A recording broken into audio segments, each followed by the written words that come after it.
This slideshow is virtually the same presentation as given by Gordon Clayton, Board Vice President, in preparation for the 2010 annual meeting of the Sugar Springs Property Owners Association. It is presented here for those who were unable to attend one of the town hall meetings and for anyone wishing to review the information at a later time.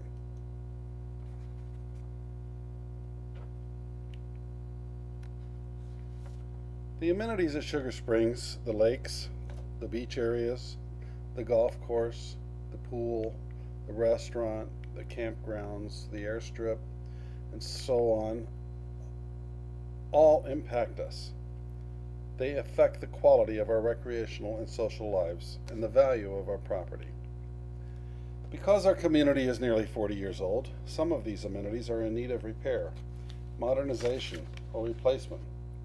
Accordingly, your Board of Directors has developed recommendations for actions that, with your approval, will benefit us all.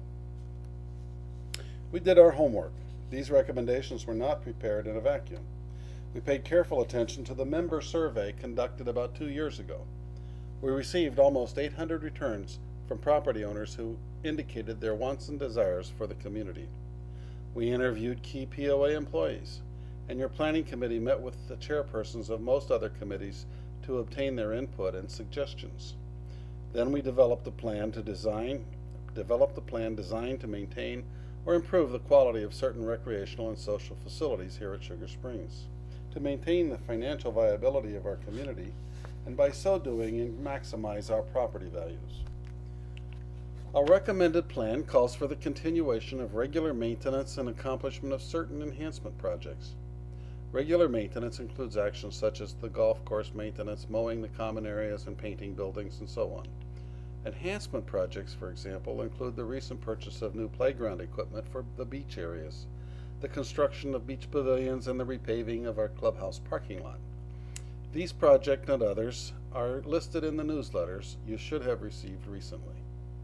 A very significant part of our recommended plan includes the construction of a new pool, a new, much larger activity center where the existing pool is currently located, and eventually the renovation of our restaurant and bar.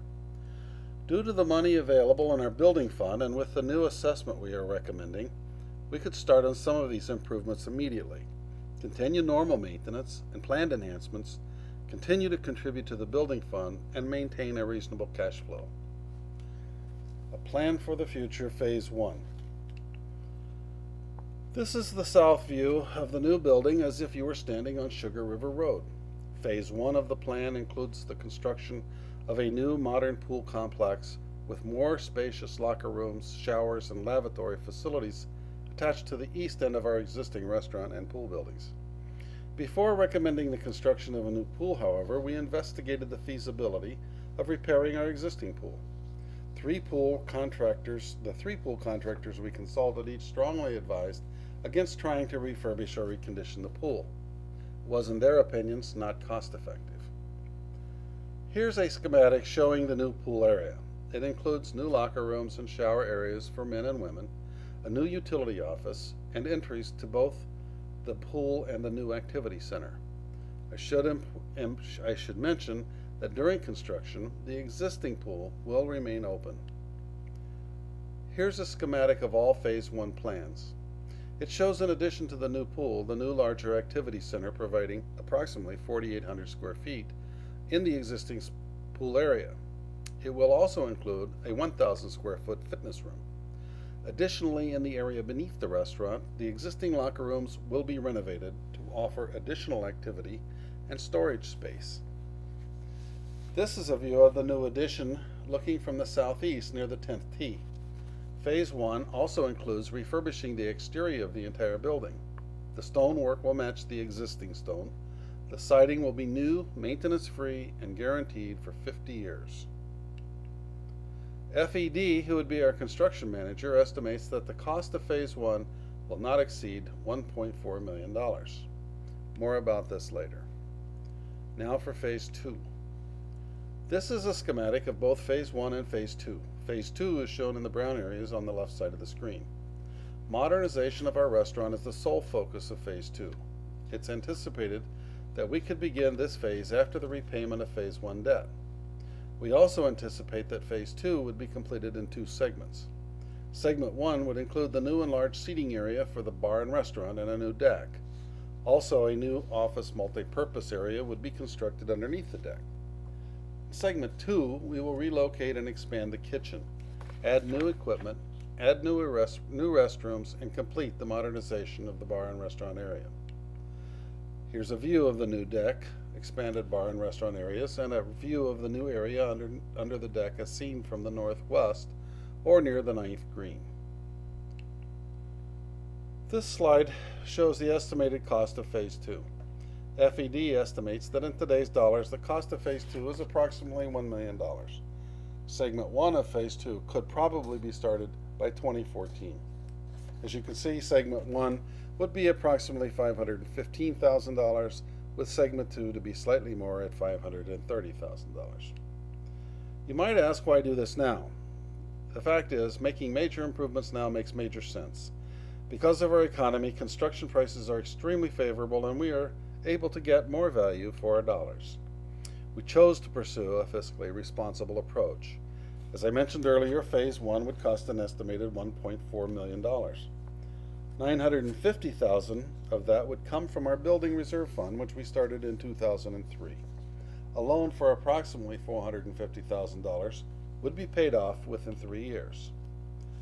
To accomplish everything that needs to be done, we are requesting a $50 increase in the annual dues, sometimes referred to as assessment fees, from $390 to $440 annually. The new dues would begin in 2011 and continue through 2013.